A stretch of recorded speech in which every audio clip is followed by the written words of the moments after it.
Hello friends, कैसे हैं आप सब लोग। उम्मीद करता हूँ आप सब लोग बढ़िया होंगे। My name is Chinmay, UGC NET qualified in previous cycle दिसंबर 2025। और आज हम लोग बात करेंगे कि हम क्रोनोलॉजी ऑफ ब्रिटिश लिटरेचर कैसे कवर करें, कौन कौन से टॉपिक्स पढ़ने होंगे, क्या क्या करना होगा। तो सबसे पहले सबसे बेसिक जो टॉपिक है ब्रिटिश लिटरेचर में, हम ब्रिटिश लिटरेचर से ही स्टार्ट कर रहे हैं। और जो हमारा सबसे मेन पॉइंट होता है वो ये है कि हमें ब्रिटिश लिटरेचर की सारी एजेस आनी चाहिए। तो जैसे कई बार पेपर में कहा जाता है क्रोनोलॉजी में कि पहले कौन सी एज आई या बाद में कौन सी एज आई। तो हम अगर इंग्लिश लिटरेचर के स्टूडेंट हैं तो हमें ये बिल्कुल क्रोनोलॉजी और सीक्वेंशियली पता होना चाहिए कि ब्रिटिश लिटरेचर में मिडिल एजेस कौन सी हैं, उसके बाद मॉडर्न एजेस कौन सी है, पोस्ट मॉडर्न क्या है, इस एज में पहले कौन सी है, बाद में कौन सी है। क्योंकि अगर एजेस ही क्लियर नहीं होगी तो हमको ना राइटर का पता लगेगा कि वो किस इंक से बिलोंग करता है, ना किसी वर्क का पता लगेगा। अगर हमारे एज क्लियर है, राइटर क्लियर है, तो हम वर्क भी ब्रिटिश लिटरेचर में अरेंज कर सकते हैं कि ये वर्क किस टाइम पीरियड में लिखा गया होगा, या अप्रोक्सीमेशन इसका कहाँ हम लगा सकते हैं, जिससे हमारे काफ़ी सारे क्रोनोलॉजी के क्वेश्चन सोल्व हो सकते हैं। तो आइए चलिए शुरू करते हैं। और ये क्लास आपके लिए काफ़ी हेल्पफुल होगी। एक ही वीडियो में आपकी सारी क्रोनोलॉजी ब्रिटिश लिटरेचर की माइनर टू मेजर सब कुछ कंप्लीट होने वाली है। तो चलिए शुरू करते हैं। तो जैसा कि आप सब लोग स्क्रीन पर देख रहे हैं कि मैंने एक लिस्ट प्रिपेयर कर रखी है। तो सबसे पहले हम 450 से लेके 1066 एडी तक ओल्ड इंग्लिश पीरियड बोलते हैं। इसी ओल्ड इंग्लिश का दूसरा नाम एंग्लो सेक्शन पीरियड है। इसको फेमसली एंग्लो सेक्शन के नाम से जाना जाता है। पर अगर आपसे कोई पूछ ले कि ओल्ड इंग्लिश पीरियड कौन सा है तो आप कंफ्यूज ना हों, और आपका आंसर वही होगा जो एंग्लो सेक्शन के लिए कि 450 से लेके 1066 एडी का जो टाइम पीरियड है वो ओल्ड इंग्लिश पीरियड भी है और एंग्लो सेक्शन भी है। आपको मेन फोकस एंग्लो सेक्शन पर रखना है क्योंकि ये ज़्यादा फेमस नेम है। इसके बाद जो हमारी नेक्स्ट एज आती है वो आती है हमारी मिडिल एज, या जिसे हम एंग्लो नॉर्मल कहते हैं। तो आप एस एन से याद रख लीजिए कि सीक्वेंस एस एन का होता है। पहले एस आएगा, उसके बाद अपना एन आएगा। पहले सेक्शन एज आएगी, फिर नॉर्मल एज आएगी। एंग्लो नॉर्मल का अगर हमसे कोई टाइम पीरियड पूछे तो 1066 से जहाँ ये एज ख़त्म हो रही है 1500 तक। 1500 ऐसे याद रख लीजिए कि जैसे 1000 का हाफ 500 होता है, तो फिर यहाँ से रेनेसा स्टार्ट हो जाएगा। तो 1500 तक हमारी एंग्लो नॉर्मल एज चलेगी 166 से। और इसी के बीच में एक इम्पोर्टेंट राइटर आएंगे हमारे, जहाँ से हमारा ब्रिटिश लिटरेचर स्टार्ट मानते हैं। वैसे तो बेओवुल्फ भी हो गया और साइन वुल्फ, बहुत सारी मतलब एंशिएंट लिटरेचर में भी पोइट्रीज़ हैं। पर हम मेन जो लिटरेचर का हम पहला टेक्स्ट अगर कोई पढ़ते हैं तो हम कैंटरबरी टेल्स पढ़ते हैं, जिसके राइटर चौसर थे। तो चौसर की डेट ऑफ बर्थ है 1340 और उनकी डेथ हुई थी 1400 में। तो रफली हम चौसर की डेट ऑफ बर्थ या उनका लाइफ स्पान 60 ईयर्स का कैलकुलेट करते हैं। तो ये भी हमें पता होना चाहिए कि चौसर किस पीरियड में आएंगे। तो चौसर हमारे एंग्लो सेक्शन में आएंगे, तो ये फैक्ट भी हमें पता होना चाहिए। इसके बाद 1500 से 1660 तक, 1500 से 1660 तक हमारा कौन सा पीरियड है? इसके हमारा रेनाइसा पीरियड है। रेनाइसा में क्या हुआ था? रेनाइसा का मतलब होता है कि साइंटिफिक टेम्पर लोगों में, और मतलब एक नई ऊर्जा का केंद्र होना, सब कुछ रीडिफाइंड होना, मतलब एक नयापन सा। रेनेसा यानी पुनर्जागरण जिसे कहते हैं ना हिंदी में। वापस से लोग जागृत हो रहे थे, उनमें नई नई कलाएँ, साइंटिफिक टेम्परामेंट, गैलीलियो और मतलब बहुत सारे साइंटिस्ट थे कि धरती फ्लैट नहीं है, ये सब। तो ये सब लोगों के बारे में हमको आइडियाज़ को पता लगता है। लिटरेचर में भी हमको ऐसे ट्रेंड्स दिखते हैं। तो रेनेसा पीरियड हम याद करेंगे 1500 से 1660 तक। उसके बाद 1558 से 1603 तक हमारा एलिजाबेथन पीरियड है, क्योंकि 1558 में हम जैसे ही जानते हैं कि अब जो भी पीरियड आएंगे वो क्वींस और एम्परर्स के नेम पे आएंगे। जैसे एलिजाबेथन हो गया, जैकोबियन हो गया, कैरोलिन हो गया। तो इससे हमारी एक ट्रिक है, न्यूमोनिक्स बना सकते हैं हम, JCP, जैकोबियन, कैरोलिन, पुरिटिन। अगर आपसे कोई पूछ ले कि इनका सीक्वेंस क्या है, कि पहले सबसे पहले एलिजाबेथन आ जाएगी, उसके बाद जैकोबियन एज है, उसके बाद कैरोलिन एज है, कैरोलिन के बाद प्यूरिटन इंटररेग्नम, या जिसे हम कॉमनवेल्थ भी कह सकते हैं। जिसमें क्या हुआ था?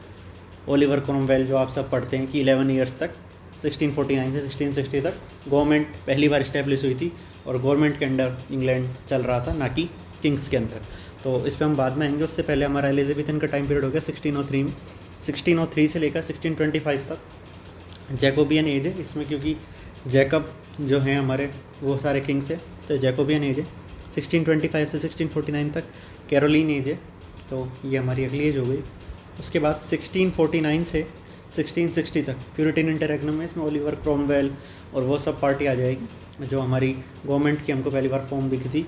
मतलब 11 ईयर्स जो उसने रूल करा और प्रेस पे सारा कंट्रोल हो गया था, वो सब आएगा।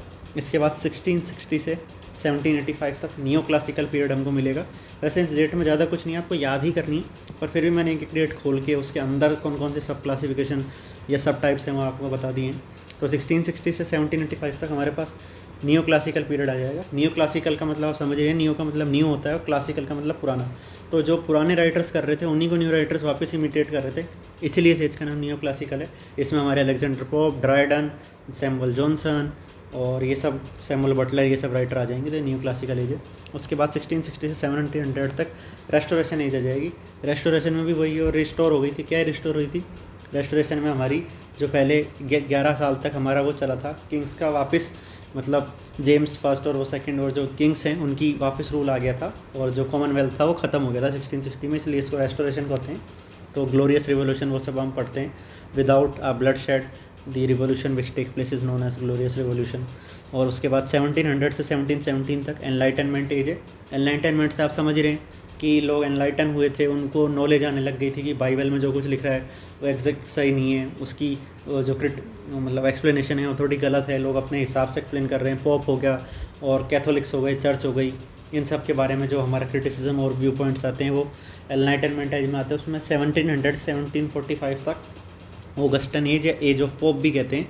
तो आप ये याद रखिए, इससे आपको पोप एक मेजर राइटर है नियो क्लासिकल एज के, तो आपको इनका भी पता होना चाहिए।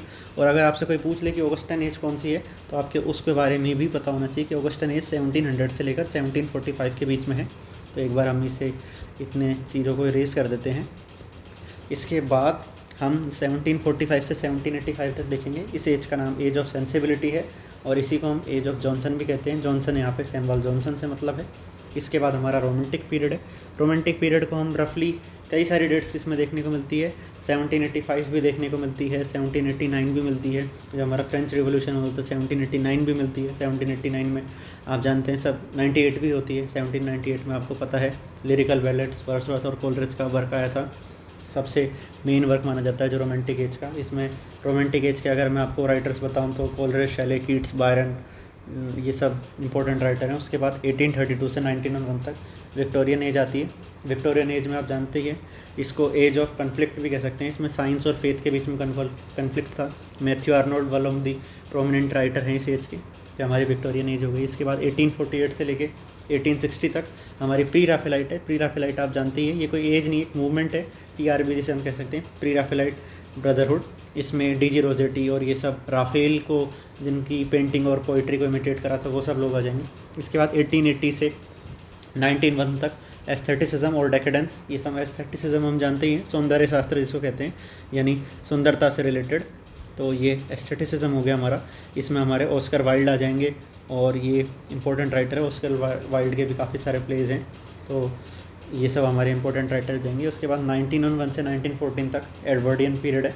इसमें किंग एडवर्ड का रूल था, इसलिए इसको एडवर्डियन पीरियड कहते हैं। इसके बाद 1910 से 1936 तक जॉर्जियन पीरियड कहा जाता है। तो क्योंकि जॉर्ज इसमें कंटिन्यू जॉर्ज काफ़ी सारे सीक्वेंस में आएंगे, इसलिए इसे जॉर्जियन पीरियड कहते हैं। 1914 से 1945 इसे मॉडर्न पीरियड कहते हैं या इंटर वॉर पीरियड भी कहते हैं, क्योंकि 1914 में वर्ल्ड वॉर फर्स्ट हुआ था और 1945 में वर्ल्ड वॉर सेकंड ख़त्म हो गया था। तो ये दोनों वॉर्स के बीच का जो पीरियड है इसे इंटर वॉर पीरियड या मॉडर्न एज भी कहते हैं। और 1945 जब सेकंड वर्ल्ड वॉर ख़त्म हो गया था उसके बाद हम पोस्ट मॉडर्न पीरियड कहते हैं। तो ये हमारी सारी ब्रिटिश लिटरेचर की मेजर एजेज और उनका क्लासिफिकेशन था। आई होप आप सबको वीडियो पसंद आई होगी, और आपको पसंद आई है तो चैनल को सब्सक्राइब, लाइक, शेयर करिए अपने फ्रेंड्स में और जुड़े रहिए। आगे भी ऐसे इन्फॉर्मेटिव वीडियोज़ हम लाते रहेंगे। Thank you.